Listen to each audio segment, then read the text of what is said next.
Eu tenho o prazer de receber no programa desta noite o senador da República, Jorge Viana, do Partido dos Trabalhadores. O senador que fez aniversário na última terça-feira, dia 20. Eu vou até contar a idade do homem. O homem já está com 52 anos, é um cinquentenário. Aliás, quando fez 50 anos, o homem estava na Palestina, estava lá em Israel. Ali foi conhecer a Terra Santa. E ao completar 52 anos, estava em Brasília.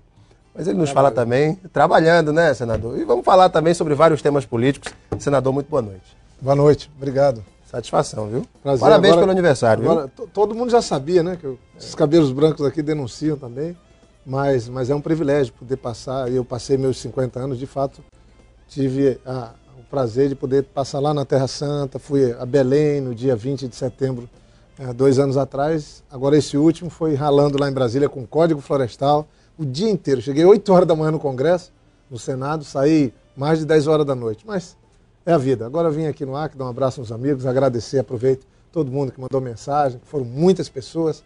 E é sempre uma demonstração de carinho. Eu aproveito para agradecer a todos os amigos. Já que o senhor tocou nesse ponto do Código Florestal, senador, a CCJ do Senado aprovou ontem o parecer do senador Luiz Henrique, do PMDB de Santa Catarina, ao projeto do novo Código Florestal. Votaram contra os senadores Randolfo Rodrigues, já esteve aqui conosco, inclusive o senhor subscreve o projeto de repartição do FPE, que eu quero tratar também com o senhor. Votaram contra os senadores Randolfo Rodrigues, Marcelo Crivella, do PRB do Rio de Janeiro, Ana Rita, do PT do Espírito Santo, Limberg Farias, do PT do Rio de Janeiro, e o Antônio Carlos Valadares, do PSB do Sergipe. O senhor, como relator da matéria na Comissão do Meio Ambiente, o senhor, inclusive, senador, declarou-se favorável à proposta em razão do compromisso assumido por Luiz Henrique, de dar mais clareza ao texto e, enfim, acatar algumas emendas na próxima comissão. No final das contas, o senhor acha que o texto da maneira que está é o melhor para o Brasil no aspecto de um Código Florestal moderno, eficiente e equitativo para todos os segmentos? Olha, com toda a sinceridade, o texto votado na Câmara dos Deputados, ele não é bom. Aliás, ele tem graves problemas. Ele não é bom nem mesmo para aqueles que tentaram, por conta da correlação de força na Câmara, passar algumas propostas. É legítimo o direito das pessoas lutarem pelos seus interesses. Mas ele tem insegurança jurídica, ele é difícil de ser aplicado, ele vai parar nos tribunais. E eu não sei se para os produtores, não importa se é grande ou médio, mas principalmente se for pequeno, é muito ruim essa coisa de lidar com a insegurança, né? Então o Senado tem a obrigação, e eu tenho fé em Deus que nós vamos conseguir fazer, que é melhorar esse texto. Melhorar como? Dando clareza para ele, alterando aquilo que tem que ser alterado, dando proteção a um bem comum nosso, que é o meio ambiente. Nós temos que fazer isso e, ao mesmo tempo, criar condições para aqueles que querem produzir, criar dentro da lei, possam fazer, sem ter uma pessoa na esquina, qualquer fiscal, entrando nas propriedades, dando multas absurdas. Tem proprietários que, de fato, têm uma terrinha que vale 100 mil reais, 60 mil reais, 70 mil reais e pega multa de 300 mil reais. Isso não é bom, tanto é que 1% só das multas aplicadas na área ambiental são pagas. Agora, quando é uma multa para um grande que pode contratar um advogado, é uma coisa. É ruim? É ruim. Uma multa dessas, eu estou pegando as absurdas. E quando é num pequenininho que não tem nada, acaba a vida da pessoa, ele fica ali sem dormir, ele fica ali destruído, dizendo, se eu vender minha propriedade eu não pago. Então vamos sair dessa situação para uma outra de segurança. O Brasil ter proteção para o meio ambiente, dar uma lição para o mundo de cuidado com um bem comum, e o Brasil é um país especial, tem que fazer assim, e ao mesmo tempo criar regras para a gente resolver o que tem para trás, né? Daí a gente está com uma proposta, que eu tenho certeza vai começar a solucionar. Tratar os problemas ambientais que nós temos no passado, como nas disposições transitórias, com um regramento, com as leis que são temporárias para o que tem para trás. E ter um código duradouro para o futuro. Tudo aquilo, a partir do novo código, ser tratado com as novas regras. E separar assim, o passivo ambiental, os problemas de uso de solo, que tem em tudo que é município, vamos resolver isso, gente, em favor do meio ambiente e também dando segurança para quem quer ficar dentro da lei. Mas não misturar o tratamento que nós temos que dar para esses problemas de passivo, ou seja, do passado, com aqueles que têm que estar dentro da mesma lei, mas que tem que garantir uma lei duradoura para o futuro. Eu falei ainda há pouco do senador Randolfo Rodrigues, do PSOL do Amapá. Ele esteve aqui conosco há algumas semanas, senador, e ele falava do seu PLS, o projeto de lei suplementar número 289 de 2001, que prevê uma nova repartição do Fundo de Participação dos Estados. Ele falou, Alain, até porque o Supremo determinou uma data, até o final de 2012, se a gente não legislar sobre isso, não termos uma definição a respeito dessa repartição, o Supremo manda bloquear os repasses do FPE para todos os estados. Isso traria um prejuízo para o Acre de quase 600 milhões de reais. Ele fala, inclusive, que o nosso FPE, pelas novas regras do projeto, aumentaria em 700 milhões de reais. E traz no bojo o debate sobre a distribuição dos royalties do petróleo. Como eu sei que é um tema que o senhor tem se debruçado em cima, senador, como é que está a tramitação? Primeiro da PLS do senador Randolfo Rodrigues, o senhor subscreve, inclusive. Como é que está essa tramitação? Então, eu sou um dos autores porque eu acho que é uma das obrigações de quem é senador da região norte, do nordeste, é lutar para que o que a Constituição estabeleceu siga acontecendo no Brasil. E o que é que a Constituição de 88 estabeleceu? Que o Brasil tinha que ter uma política para o desenvolvimento regional, para diminuir a diferença entre as regiões ricas e as mais pobres. E como é que foi feito isso?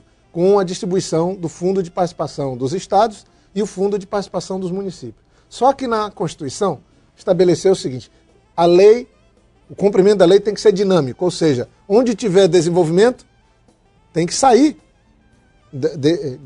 Tem que repartir melhor. E tem que deixar de usar o benefício. É tipo assim, alguém que tem um Bolsa Família. Se conseguiu um emprego, se está trabalhando, não pode seguir recebendo Bolsa Família. Deixa para quem precisa. E aí, a lei hoje não está sendo cumprida por esse aspecto. O Supremo viu, respondendo a uma ação que entraram, falou o seguinte, é inconstitucional do jeito que está a lei que faz a partilha do Fundo de Participação do Estado. E colocou a pressão no Congresso. Ela tem que ser dinâmica e tem que ser solucionada até o ano que vem.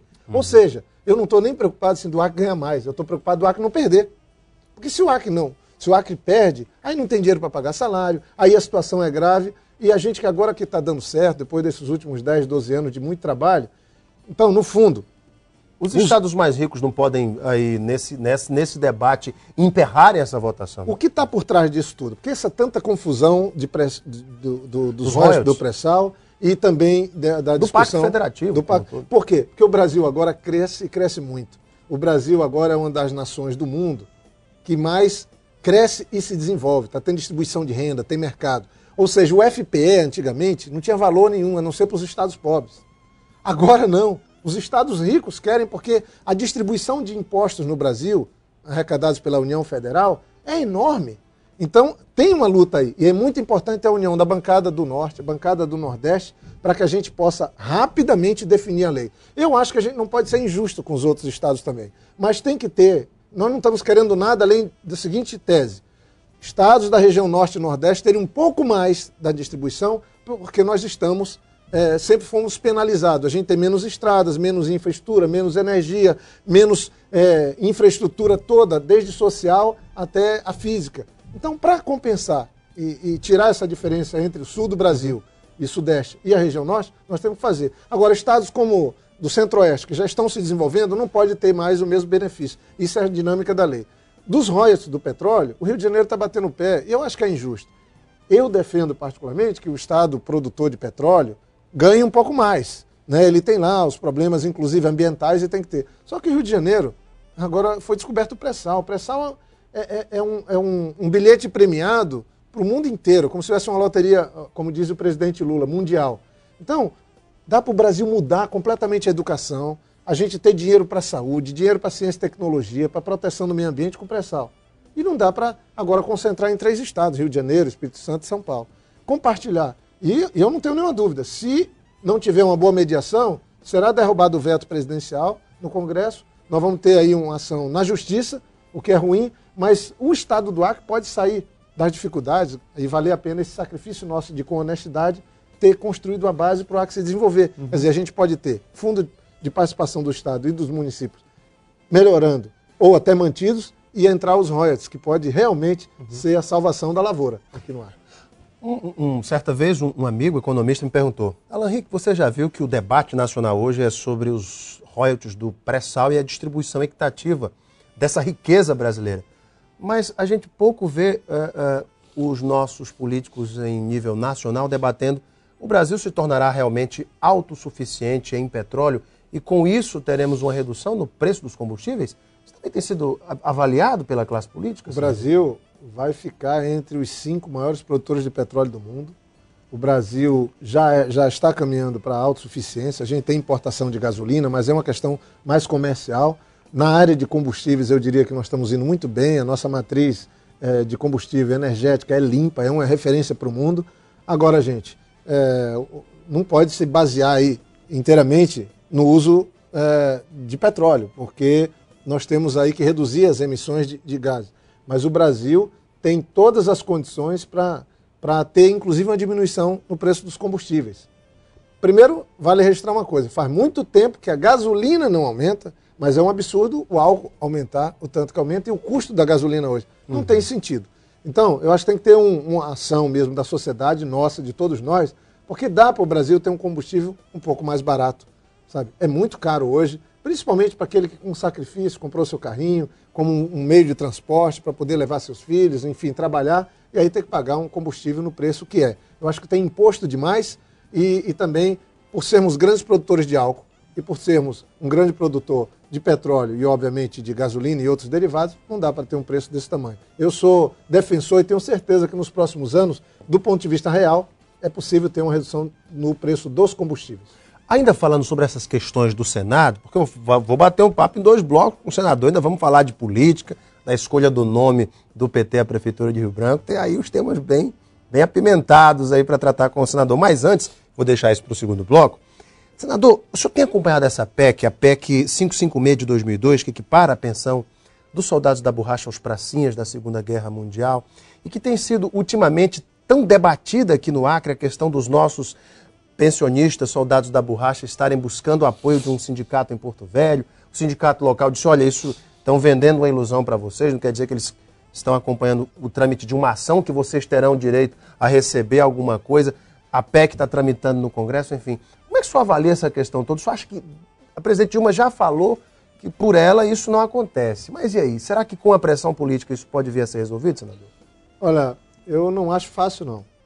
Primeiro, eu tenho muito zelo na hora que eu lido com pessoas idosas, né? Eu tenho o privilégio de ter a convivência quase que diária com meu pai, por telefone ou aqui, com minha mãe, que tem melhorado bastante, né? Que são já pessoas que têm já mais de 80 anos de vida. Minha mãe vai fazer 86, meu pai também já vai chegar perto dos 84. E eu aprendi a respeitar sempre os idosos, sempre batalhei muito por essa causa desses heróis que nós temos e suas famílias, mas eu diria que é muito complicado. São pessoas já que estão numa fase da vida bastante avançada e, no mínimo, a gente tem que ter cautela para não criar uma expectativa e depois não dar conta de entregar aquela expectativa. São quase 13 mil pensionistas na região norte, o Acre são quase 8 mil. Todas pessoas muito idosas, pessoas que têm, às vezes, um grau de pessoas dependendo da família muito elevado. Eu estou vendo o esforço da deputada Perpétua, que tem batalhado, que é muito importante fazer. E é óbvio, como Amazônia, e reconhecendo a história deles, já dei todas as demonstrações do apreço e do meu compromisso, mas você fez uma pergunta objetiva, eu estou respondendo. Acho muito difícil essa luta. Muito bem. O senador Jorge Viana, que também acompanha com muito zelo as questões que envolvem o desenvolvimento do Estado, senador, eu creio que uma das grandes lutas do povo acreano, eu creio que da nossa área empresarial, seja essa bendita ponte sobre o Rio Madeira. Esse é um projeto que o senhor crê que já esteve, claro, bem mais difícil de ser tocado do que atualmente com a atuação da nossa própria bancada federal. Mas em que pé está esse debate, essa nova licitação? O senhor tem acompanhado isso também, senador? Bem, não só tenho acompanhado, como tenho tomado atitude em favor disso. Eu acho um absurdo, não tem justificativa. Nós fizemos mais de 600 quilômetros de estradas depois de Rio Branco para frente. Agora, se Deus quiser, com a luta e o empenho do governador Tião Viana, da presidente Dilma, nós vamos estar tendo a Cruzeiro do Sul, tendo aqui um trânsito daqui para Cruzeiro do Sul e vice-versa, pela primeira vez na história de inverno a verão. Eu acredito nisso, mas fizemos todas as pontes. O Tião agora fez uma caravana, foi até Cruzeiro, passou todas as pontes prontas, todas as galerias feitas. Aí tem uma ponte que está ali, necessitando há mais de 30 anos, não se faz. Tem problema, é dentro do estado de Rondônia, a gente não pode ir lá e fazer. Eu fui governador, não dá para fazer. Mas eu, como senador, estou num processo de articulação junto com o senador Aníbal, direto. Então, nós estávamos num caminho, aí trocaram toda a diretoria do DENIT. Esse ano, eu fui 3 vezes no Ministério de Transporte. 3 vezes. Só 3 vezes no Ministério de Transporte. As 3 vezes para tratar exclusivamente da Ponte do Madeira. Com o ex-ministro Alfredo e agora fui com o atual ministro Paulinho. Nós temos que ter essa ponte é um prejuízo, pode ter mortes ali. Fiz um pronunciamento duro e agora o ministro consultou a nova diretoria do DENIT, eles iam reformular o projeto, fazer um outro projeto, mas agora resolveram adaptar o projeto que tinha, que ele falta 200 metros, ele está mais curto, falta 20 metros de altura que a Marinha está exigindo. E a licitação? O dinheiro está garantido, está dentro do PAC. Agora, eles estão reformulando o projeto e eu estou batalhando para ver se essa licitação acontece ainda antes do final do ano. Mas tem um problema grave. Tem pessoas que trabalham com empresas lá que estão tranquilos, ganhando muito dinheiro. Os donos da balsa. Fazendo um serviço precário, que deixa o Acre caro, né, e ruim. Isso é inaceitável. Então, como senador, eu resolvi pegar essa bandeira, como tenho outra também, de batalhar para ver se no final de Cruzeiro do Sul a Pucallpa a gente tem a ligação com ferrovia, para que a gente possa ter Cruzeiro do Sul não como o fim do Brasil, mas onde o Brasil de fato começa, como entrada, e a gente tem um sistema que a gente chama intermodal. Com isso, gente, o Acre passa a ser um lugar, do ponto de vista logístico, da geografia, um lugar muito interessante para se instalar empresa, para gerar emprego e renda, que é isso que a gente tem que trabalhar, para que as pessoas sejam independentes, que elas possam ter o seu trabalho, ganhar seu dinheiro e tocar a sua vida. Quanto custaria essa ponte, Sandro?